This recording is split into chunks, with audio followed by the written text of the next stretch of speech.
So hello everyone, welcome to UP board classes. और आज हम अर्धवार्षिक परीक्षा 2025-26 के लिए गणित पर देखेंगे। इसमें हम जो आपका मॉडल पेपर मतलब आता है ना बोर्ड में या आप समझ ले आपके स्कूल में, तो उसी से इंस्पायर्ड पेपर ये है। और इसके क्वेश्चन आपको उसमें देखने को मिल सकते हैं आपके स्कूल के पेपर में। ठीक, तो वृत्त की परिधि आपको फर्स्ट क्वेश्चन जो है बहुविकल्पी, आपको पता होगा ना कि हाँ 20 क्वेश्चन आते हैं बहुविकल्पी एक एक नंबर के। तो उन चीज़ों पे मैं डिस्कस नहीं करूंगा, सीधे आप क्वेश्चन पे आते हैं। ठीक, तो वृत्त की परिधि आपको दी गई है, त्रिज्या आपसे पूछी यानी 2 पाई r आपको बताया गया 44 है। तो ये क्या हो जाएगा 22 पाई r यानी 22/7 इंटू r बराबर 22। कट करिए r की वैल्यू 7 सेंटीमीटर। 0 3 -3 और 4 वाला द्विघात बहुपद है। तो x square minus alpha plus beta और ये प्लस अल्फा इंटू बीटा। ठीक, तो एक्स स्क्वायर माइनस अल्फा और बीटा कितना हो जाएगा 1 हो जाएगा। एक्स यहाँ पे एक्स लिख लीजिए और ये माइनस का 12 यानी कि x square minus x minus 12। X square minus x ये वाला ऑप्शन आपका हो जाएगा, क्योंकि मैंने क्या किया 2 से भाग भी कर दिया। ठीक, ये 2 से भाग भी कर दिया। किसी पूर्णांक q के लिए प्रत्येक विषम पूर्णांक निम्न रूप में होता है। ये होता है आपका 2q + 1। Sine A equals to cos A, तो ए की वैल्यू 45 डिग्री। समांतर श्रेणी के लिए सर्वांतर कितना होगा 3 में से 2, मतलब 1 में से 3 घटाओ -2। दो संख्याओं का योगफल 19 है, अंतर 7 है, तो संख्याएं कितनी होंगी x प्लस वाई आपको बताया गया है 19 है और अंतर कितना है x माइनस वाई 7 है। संख्याएं बतानी है, दोनों को जोड़ लीजिए 19 7 26। तो x की वैल्यू 13 है, 13, 6। यदि समीकरण इसका एक मूल इतना है तो k की वैल्यू बताइए। समीकरण क्या लिखे हुए एक्स स्क्वायर प्लस के एक्स माइनस 5/4 इक्वल्स टू 0। ये है 1/4 हो जाएगा, यहाँ पे प्लस का k/2 हो जाएगा, माइनस का 5/4 है इक्वल्स टू 0। इसमें सब जब आप घटाएंगे ना तो यहाँ से क्या आ जाएगा 1/4 माइनस 5/4 करेंगे तो ये 4 और ये माइनस का 4 प्लस k/2 इक्वल्स टू 0। ये हो जाएगा 1, इसको इधर भेजेंगे तो पॉजिटिव 1। k की वैल्यू क्या आ जाएगी 2 आ जाएगी आपकी, यानी k की वैल्यू क्या होगी a मतलब 2। संख्या का 1/3 भाग 21 के बराबर है, तो संख्या क्या होगी। आपको संख्या का 1/3 यानी x मान लीजिए, उसका 1/3 यानी तीसरा भाग 21 के बराबर है, तो संख्या क्या हो जाएगी 63। इजी क्वेश्चन है आपके लिए ये। दो वृत्तों के व्यासों का अनुपात है इतना, तो परिधियों का अनुपात बताइए। रुकिए इसको मैं मिटा लेता हूँ, फिर आपको बताता हूँ ये क्वेश्चन। तो देखिए परिधि क्या होती है, परिधि होती है पाई इंटू डी। तो ये मान लीजिए d1 है और ये पाई d2 है, ये दोनों की परिधियां हो जाएंगी कि नहीं। तो पाई पाई कैंसिल आउट हो जाएगा, d1/d2 यानी 4:9। जो अनुपात वृत्तों के व्यासों का रहेगा वही हमारा परिधियों का भी रहेगा। अब नेक्स्ट क्वेश्चन देखते हैं। बिंदु P 2,3 के एक्स अक्ष से दूरी है, तो क्या होती है 2 का स्क्वायर कर लीजिए, 3 का स्क्वायर कर लीजिए, तो ये 4 + 9, ये क्या होगी √13 होगी। यहाँ पे गलत दिया हुआ है, यहाँ पे एक ऑप्शन √13 कर लीजिए। ठीक, अच्छा सॉरी सॉरी सॉरी, मुझे लगा था मूल बिंदु से पूछा है। नहीं नहीं, आपका ये गलत हो जाएगा, हमें एक्स अक्ष से बताना है ना, तो इस पे थोड़ा मैं आपको समझा देता हूँ, नहीं तो आपसे गलत हो जाएगा क्वेश्चन। मान लीजिए ये कोई मैं अक्ष बना लेता हूँ, इसको टिल्ट कर लेता हूँ ये। ठीक, एक और रेखा खींच लेता हूँ।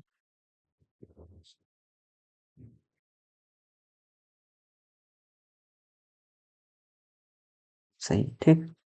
हमें बताया गया है कि कोई बिंदु है जो कौन सा है 2,3 है ना, तो इधर एक्स अक्ष पे 2 जाएगा और वाई अक्ष से 3 आएगा। मान लो यहाँ पे 2 है और यहाँ पे 3 है, तो बिंदु यहाँ पे कुछ बनेगा 2,3। तो एक्स अक्ष से जो दूरी होगी वो 3 ही तो होगी, यानी कोटि के बराबर होगी। ठीक, तो ये हो जाएगा आपका बिंदु इनके और इनके मतलब 0,5 और -5,0। इसमें कुछ नहीं करना है आपको, 0 में से -5 घटाएंगे तो 5 स्क्वायर और 5 में से 0 घटाएंगे तब भी 5। तो ये लिखा हुआ है 25 + 25 यानी कि 5√2। ऑप्शन नंबर आपका बी। साइन 75 अपॉन कॉस 15 की वैल्यू कितनी होगी?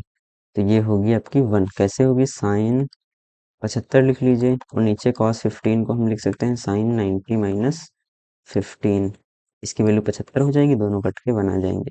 दो समरूप त्रिभुजों की भुजाएं 9 और 4 के अनुपात में है, त्रिभुजों का क्षेत्रफल का अनुपात है। तो ये होता है स्क्वायर के बराबर, मतलब इसका स्क्वायर और इसका स्क्वायर, यानी कि 81 और 16 है। यदि मीनार की ऊंचाई उसकी छाया की लंबाई के समान है तो सूर्य का उन्नयन कोण कितना हो जाएगा? 45 डिग्री। भाई ये एच हो जाएगी और ये इसकी छाया हो जाएगी। अगर ये भी एच हो जाएगी ना, तो यहाँ से आप देखिए ये वाला एंगल थीटा आपका एच बाई एच 1 आएगा। टेन थीटा की वैल्यू कितनी हो जाएगी? एच बाई एच, यानी कि 1। थीटा की वैल्यू कितनी आएगी? Tan inverse of 1। ये कितना होता है? 45 डिग्री पे होता है, तो ये 45 डिग्री हो जाएगा। Sine square 18 minus cos square 72 की वैल्यू बताऊं? तो sine square 18 minus cos square 72, तो साइन 90 माइनस 72 लिख सकते हैं इसे कि नहीं? तो इसका होल स्क्वायर है माइनस कॉस स्क्वायर 72, तो इसकी वैल्यू क्या होगी? कॉस 72।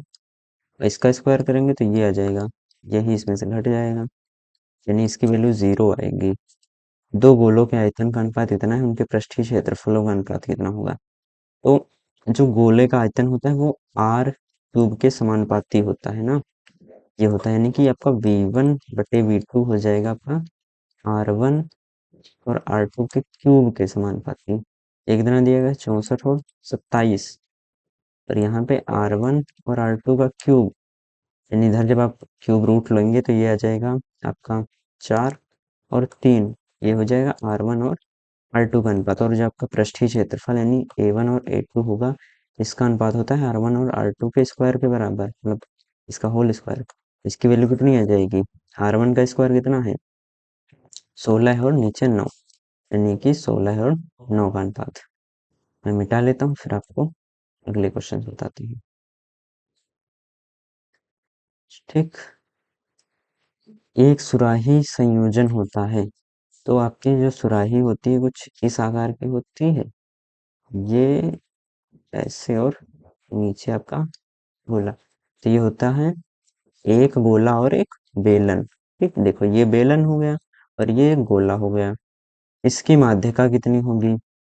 तो इनको क्या करूंगा पहले, अच्छा आपके लिखे हुए हैं, रुकिए पहले इनको आरोही क्रम में लिख लेते हैं। तो 3 4 और 5 6, नहीं 5 दो बार, 5 5 6 7, 8 पद गिनिए। 1 2 3 4 5 6 7 8, यानी कि 3 इधर से छोड़ दीजिए, 3 इधर से छोड़ दीजिए।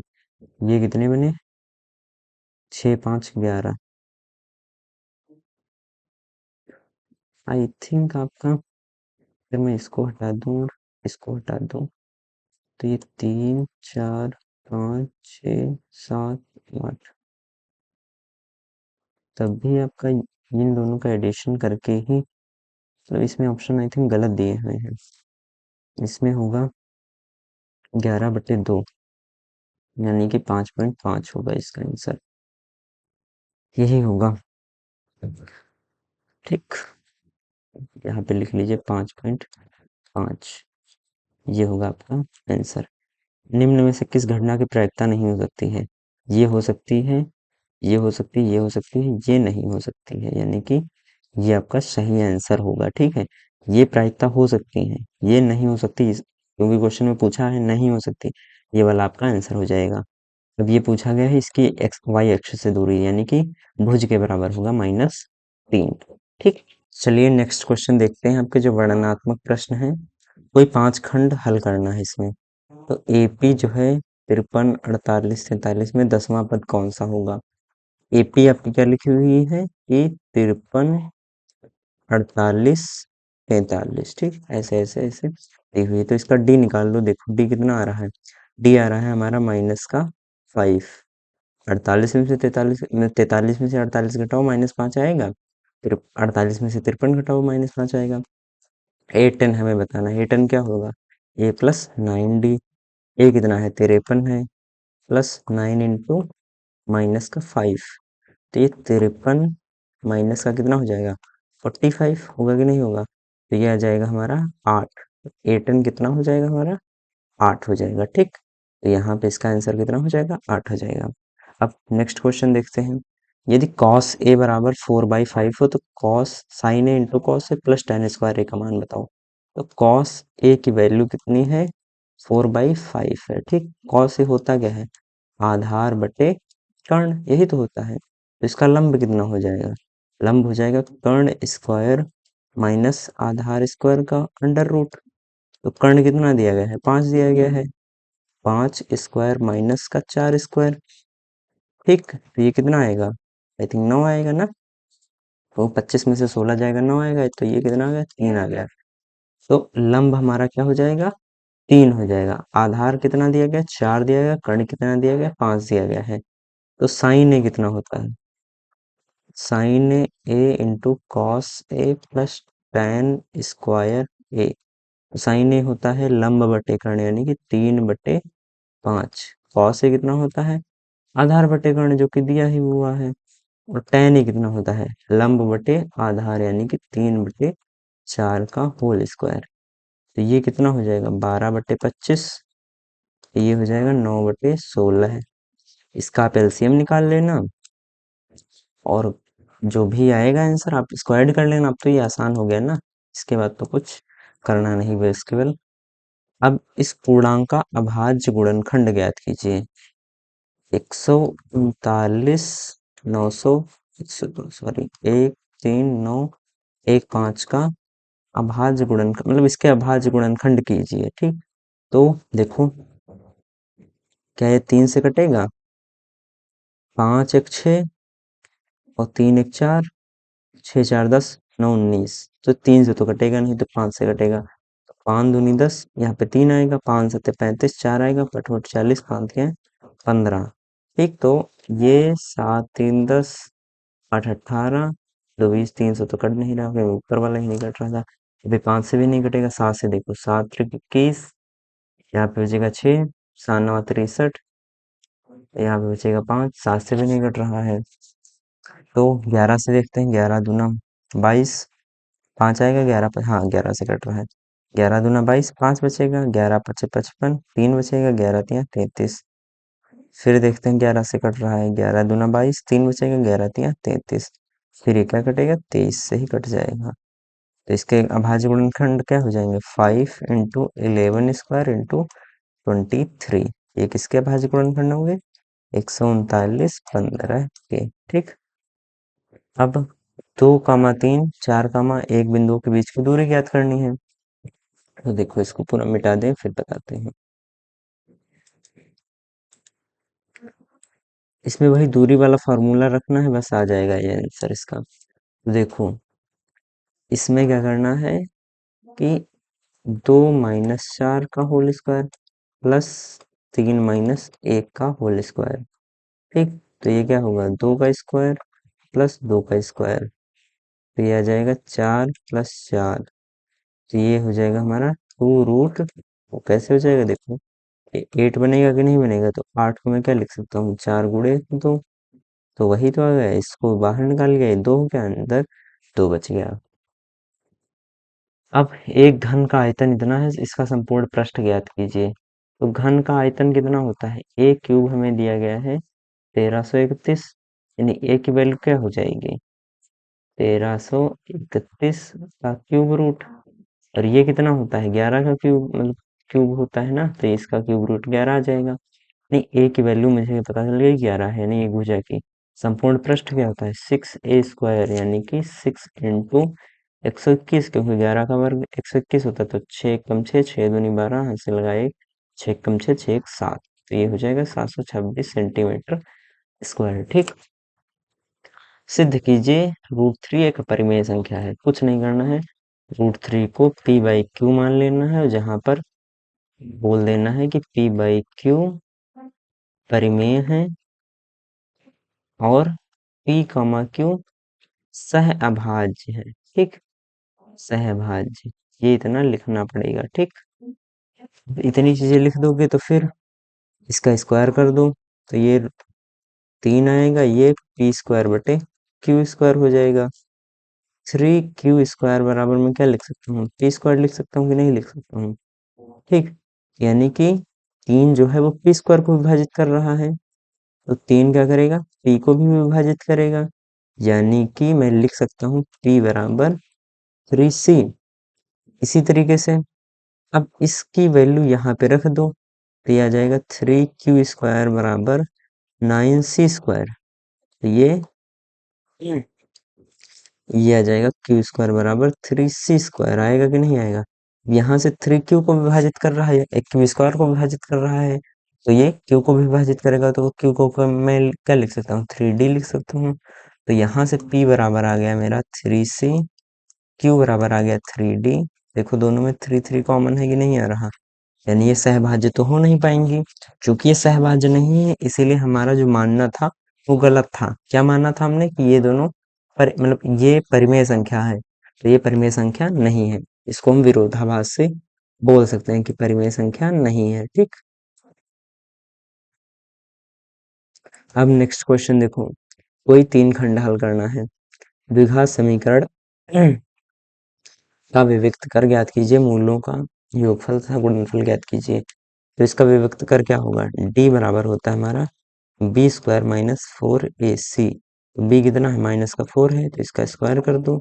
-4, a कितना है, 2 है, c कितना है, 3 है, तो 16 माइनस 4, 3 12 दूना 24, ये कितना आ जाएगा, माइनस का 8, ठीक। कलर चेंज कर लेता हूँ, ये आ जाएगा माइनस का 8। अब क्या करना है, मूलों का योगफल। मूलों का योगफल कितना होता है, ये होता है माइनस का b बटे a। तो -(-4) बटे a कितना है, 2 है, तो ये आ जाएगा 2। और गुणनफल कितना होता है, a into B C by A, यानी कि 3/2, इसका क्या हो जाएगा, गुणनफल। एक समबाहु त्रिभुज एबीसी की भुजा ए है, उसके प्रत्येक शीर्षलंब की लंबाई ज्ञात कीजिए। इजी सा क्वेश्चन है। इसमें क्या करना है, हमने एक ये समबाहु त्रिभुज बना लिया, ठीक। अब यहाँ से शीर्षलंब डालना है ना, देखो ये क्या हो गया हमारा शीर्ष लंब, ऐसे पड़ जाएगा ये, ठीक। ये क्या हो गया, शीर्ष लंब 90 डिग्री। शीर्ष लंब क्या करता है कि इस भुजा को जो ये जिस भुजा पे पड़ता है ना, उसको 2 बराबर भागों में बांट देता है। अगर ये ए है, ये ए है और ये पूरी ए है, तो ये a/2 हो जाएगा और ये भी a/2 हो जाएगा। चूंकि ये 90 डिग्री है, मुझे h बताना है, तो ये इसमें पाइथागोरस प्रमेय लगा लेंगे।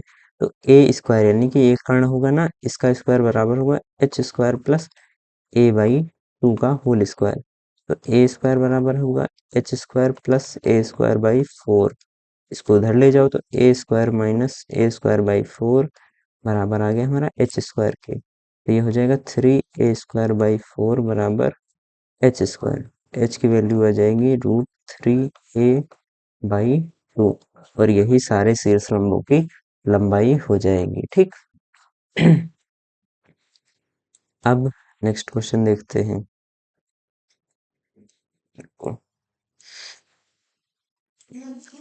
नेक्स्ट क्वेश्चन दिया गया है कि दो संख्याओं का अंतर इतना है, यानी x माइनस वाई हमें दिया गया है कितना, 26। एक संख्या दूसरी संख्या की 3 गुनी है, यानी कि x जो है वो 3y है। तो हमें याद करना है, तो इसकी वैल्यू यहाँ पे रख दो, तो 3y माइनस वाई बराबर 26। तो y 2y की वैल्यू कितनी आ जाएगी, 26। तो y की वैल्यू कितनी आ जाएगी, 13। y की वैल्यू 13 आ गई, तो x की वैल्यू कितनी हो जाएगी, 13। 3 गुणे 13 है, यानी कि 39, ठीक। संख्याएं क्या हो जाएंगी, 39 और 13। सिद्ध कीजिए किसी बाह्य बिंदु से वृत्त पर खींची गई दो स्पर्श रेखाओं की लंबाइयां क्या होती हैं, बराबर होती हैं। तो देखो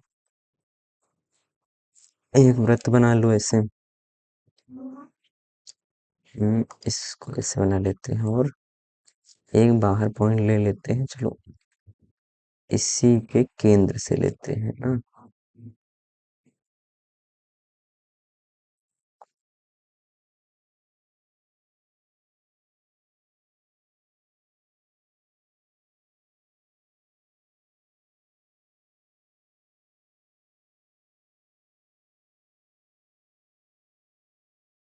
ये इसका क्या हो गया, ये है इसका केंद्र, मान लो यहाँ पे ठीक। अब ये पॉइंट से हमें डालना है, ठीक। यहाँ से इस पे ऐसे एक स्पर्श रेखा खींच देनी है, ये ठीक। और यहाँ से ये वाली लाइन खींच देनी है। अब हमें क्या करना है कि इन दोनों लाइंस को भी मैच कर लेना है, इधर इसको और इधर इसको, ठीक। तो हमें पता है रचना से कि ये एंगल कितना होता है, 90 डिग्री होता है। ये वाला एंगल कितना हो जाएगा, 90 डिग्री हो जाएगा। और ये क्या है, आर है, ये भी आर है, और ये एल मान लो, ये दोनों में कॉमन है। तो अगर मैं इसको पी मान लूं, इसको क्यू मान लूं, इसको आर मान लूं और इसको ओ मान लूं, तो जो हमारा त्रिभुज पी क्यू ओ तथा त्रिभुज पी आर ओ है, इनमें हमें क्या देखना है कि जो पी क्यू पी ओ है, ये तो दोनों में बराबर ही है क्योंकि एल है। और ओ क्यू जो है वो बराबर है ओ आर के, क्यों बराबर है, क्योंकि आर के बराबर है। और एक एंगल जो हमारा क्यू है वो बराबर है एंगल आर के, ये दोनों 90 डिग्री हैं। तो ये दोनों त्रिभुज सर्वांगसम हो गए कि नहीं हो गए, यानी कि त्रिभुज पी क्यू ओ सर्वांगसम है त्रिभुज पी आर ओ के। तो ये दोनों सर्वांगसम है, अतः ये इनकी संगत भुजाएं भी बराबर होंगी। तो अगर इसको मैं मान लूं m है, तो ये भी m हो जाएगी, यानी कि पी क्यू बराबर पी आर, ऐसे ये प्रूफ हो जाएगा, ठीक। अब आपका थर्ड नंबर क्वेश्चन, इसके क्या करना है, कोई 3 खंड हमें हल करने होते हैं। तो इसमें से आपको जो आसान लगेंगे खंड वही सॉल्व करना, ये जरूरी नहीं कि आप सीरियल से सॉल्व करें, ठीक। तो एक नाव की शांत जल में गति कितनी है, 18 किलोमीटर प्रति घंटा। वह 24 किलोमीटर धारा के विरुद्ध जाने में और 24 किलोमीटर धारा की दिशा में आने में 1 घंटा अधिक समय लेती है, धारा की चाल ज्ञात कीजिए।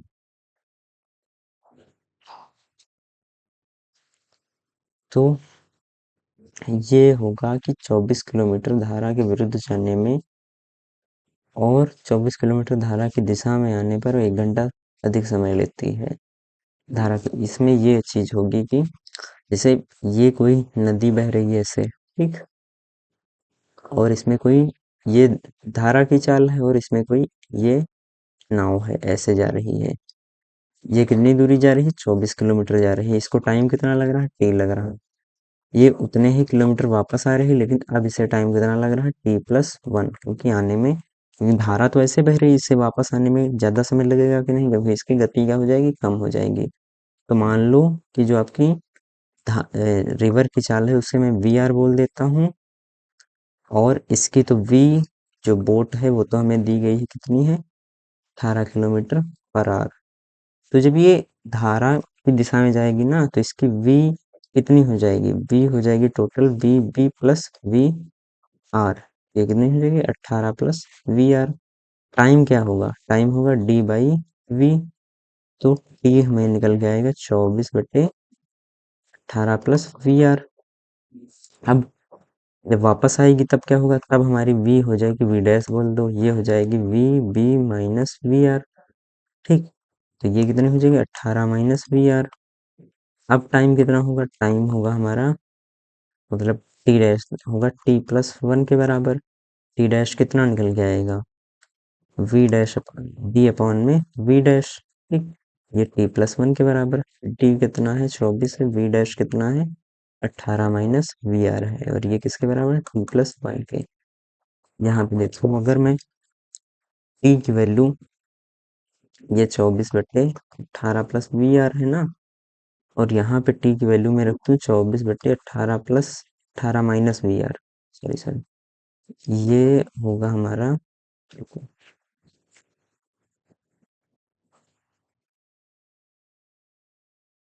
ये हमारा वी डैश जो बराबर आ रहा है, ये आ रहा है नहीं सॉरी, ये आ रहा है टी डैश बराबर है टी प्लस वन के।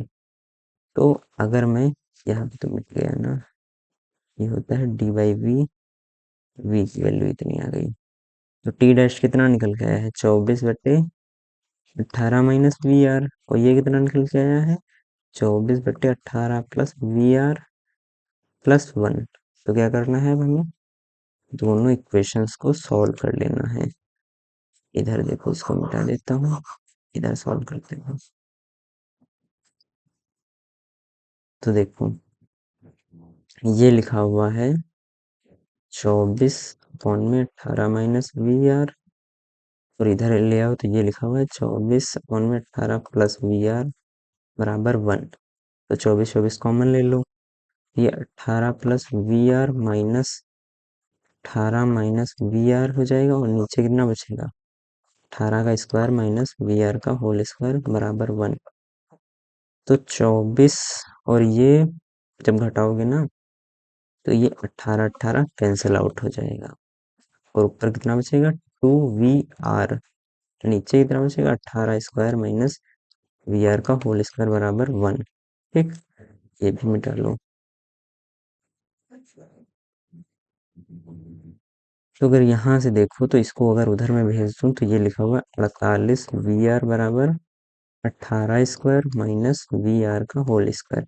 इसको इधर ले आओ तो वी आर का होल स्क्वायर माइनस 18 का स्क्वायर प्लस 48 वी आर बराबर 0। अब वी आर का whole square plus 48 V R बराबर हो जाएगा हमारा, ये कितना होता है 18 का स्क्वायर माइनस का 324 बराबर 0।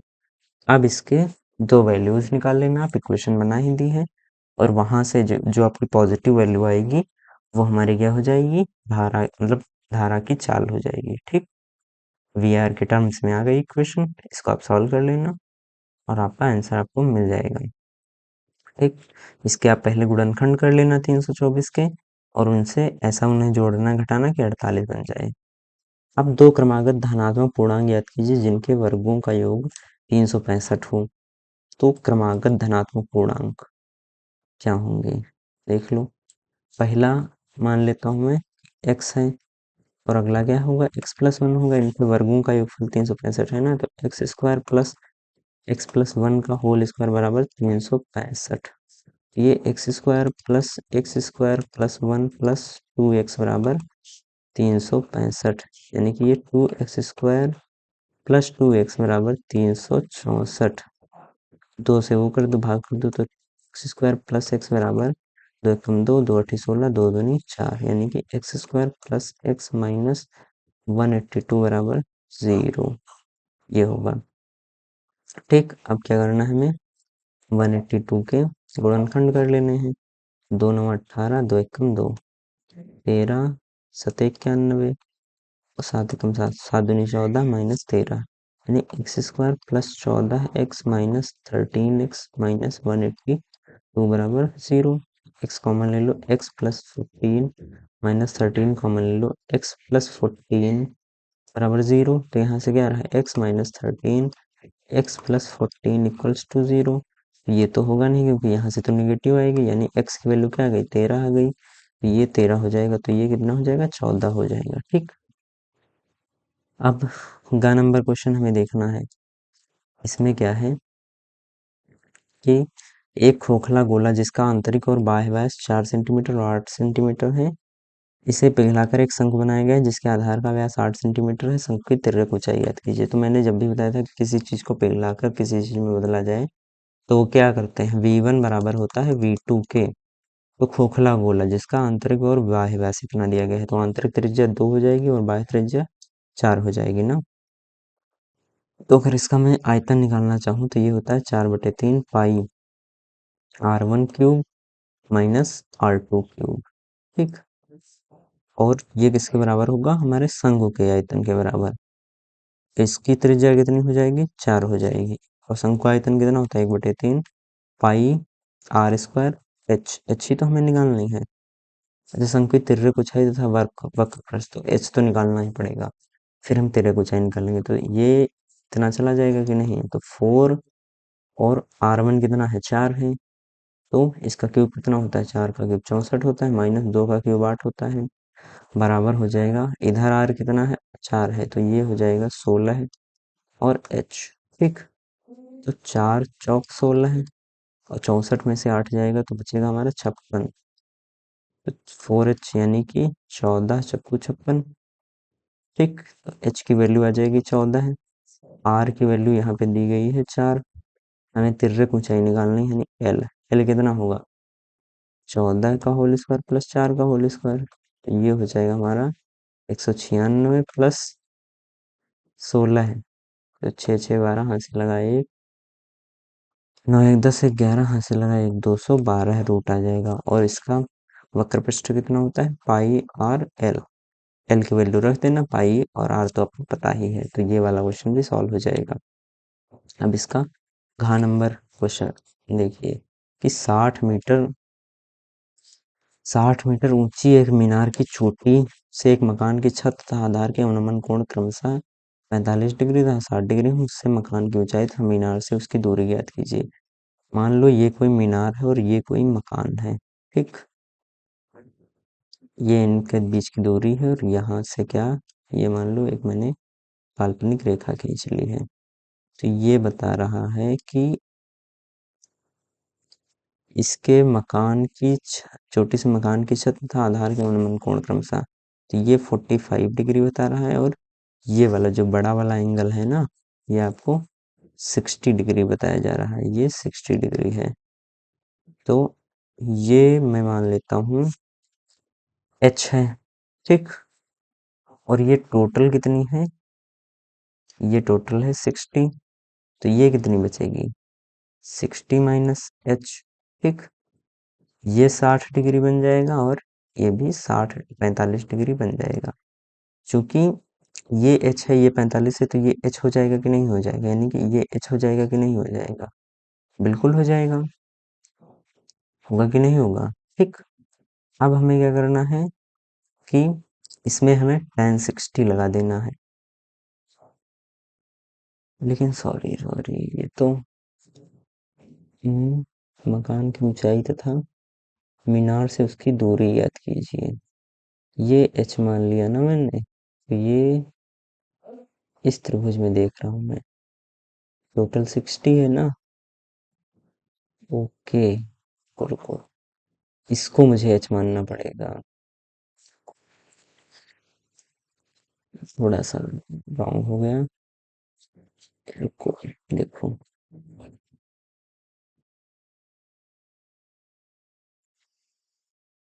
चलो ये मिला लेता हूँ, ये 60, ये एच मान लो, तो यहाँ तक ये दूरी एच हो जाएगी, ये 60 माइनस एच हो जाएगी, तो ये हो जाएगा हमारा 60 माइनस एच 45, तो ये आ जाएगा हमारा 60 माइनस एच। तो अब यहाँ पे देखो tan 60 बराबर कितना है, 60 कौन में 60 माइनस एच। ठीक, ये 60 रख लो, तो tan 60 की वैल्यू क्या होती है, √3 होती है, तो ये 60 अपॉन में डिग्री क्यों लग रहा है, 60 माइनस एच, तो इसको इधर भेज दो, तो ये हो जाएगा √3 60 माइनस √3 एच बराबर 60, इसको अब इधर भेज दो, इसको इधर ले आओ, तो ये हो जाएगा √3 इंटू 60 माइनस 60 बराबर √3 एच, तो 60 60 कॉमन ले लो, √3 माइनस 1 ए बटे में √3 बराबर एच, तो ये 60 और यहाँ पे √3 माइनस 1 और यहाँ पे √3 से गुणा कर दो, नीचे √3 से करोगे 3 आएगा, एच, तो ये हो जाएगा 20, यानी एच की वैल्यू आ जाएगी 20, और इस √3 के अंदर गुणा कर दो तो 3 माइनस √3, ये इसका कितना हो जाएगा, आंसर हो जाएगा। ठीक, और ये दूरी कितनी होगी, 60 में से ये घटा दोगे तो दूरी भी आ जाएगी। ठीक, कितनी होगी देखो, 60 माइनस ये हो जाएगा 60 और 20 √3 माइनस का, ये जब घटाओगे तो 20 √3 आएगा, यानी कि ये दूरी कितनी है, 20 √3 है। ठीक, अब हमें यहाँ पे अगला क्वेश्चन देखना है, इसमें दिया गया है यदि 4 कुर्सियों तथा 7 मेजों का मूल्य, यानी 4x प्लस 7y का मूल्य है 360, 6 कुर्सियों यानी 6y plus 10, 6x plus 10y की वैल्यू है 520। तो अब इसको क्या करना है, कुछ नहीं करना है, इसको 2 से कट कर लो, 2 3 6, 2 5 10, 26 दूना 52। तो ये 3x प्लस 5y ये लिखा हुआ कि नहीं लिखा हुआ, तो 4x प्लस 7y बराबर 360 और 3x प्लस 5y बराबर 260 है। इसको 3 से गुणा कर दो, इसको 4 से गुणा कर दो, तो ये 12x प्लस 21y बराबर 360 गुणे 3, और यहाँ पे 12x प्लस 20y बराबर आ रहा है 260 गुणे 4, घटा दो तो y की वैल्यू कितनी आएगी, 360 गुणे 3 माइनस 260 गुणे 4।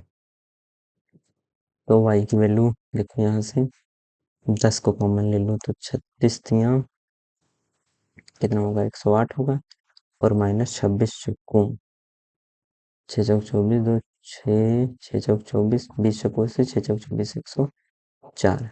तो इसकी y की वैल्यू कितनी आ जाएगी, 4 बचेगा 40 आ जाएगी, तो x की वैल्यू भी यहाँ से निकल जाएगी। ठीक, तो अलग अलग मूल्य आपको पता चल जाएगा। नेक्स्ट क्वेश्चन, 21 सेंटीमीटर त्रिज्या वाले वृत्त का चाप केंद्र कितना है, चाप द्वारा बनाए त्रिज्यखंड का क्षेत्रफल ज्ञात कीजिए। कुछ नहीं करना है, ये 60 डिग्री है, आपको 60 बाई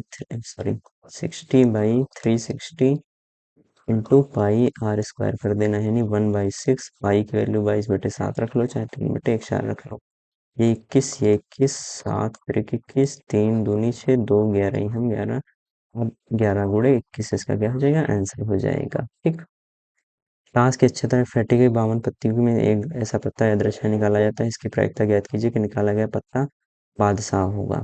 बादशाह नहीं होगा, देखो 52 होते हैं ना, तो इसमें 13 13 के 4 समूह होते हैं कि नहीं होते हैं, एक में इसमें बादशाह होता है, एक इसमें, एक इसमें, एक इसमें, टोटल बादशाह कितने हो जाएंगे, 4। टोटल बट्टे कितने हैं, 52 है, इसकी प्रायिकता क्या हुई, 1/13 है, और ना होने की प्रायिकता क्या हो जाएगी, 1 माइनस 1/13, यानी कि 12/13।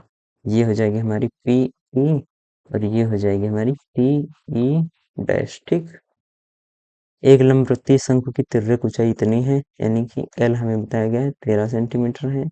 संपूर्ण पृष्ठीय क्षेत्रफल हमें दिया गया है 90 पाई सेंटीमीटर स्क्वायर, इसका आधार का व्यास ज्ञात करना है। तो ये होता है pi R L plus pi R square बराबर 90 पाई, तो यहाँ से पाई, ये पाई गया, आर एल प्लस आर बराबर 90 दिया गया है, एल की वैल्यू कितनी देगी 13, आर इंटू 13 प्लस आर बराबर 90। ठीक, तो ये हो जाएगा 14 आर बराबर 90, आर की वैल्यू आ गई, सॉरी ये 90/14, यानी डी कितना हो जाएगा 2r, यानी कि 90/7 में डिग्री को लगा रहा हूँ बार बार।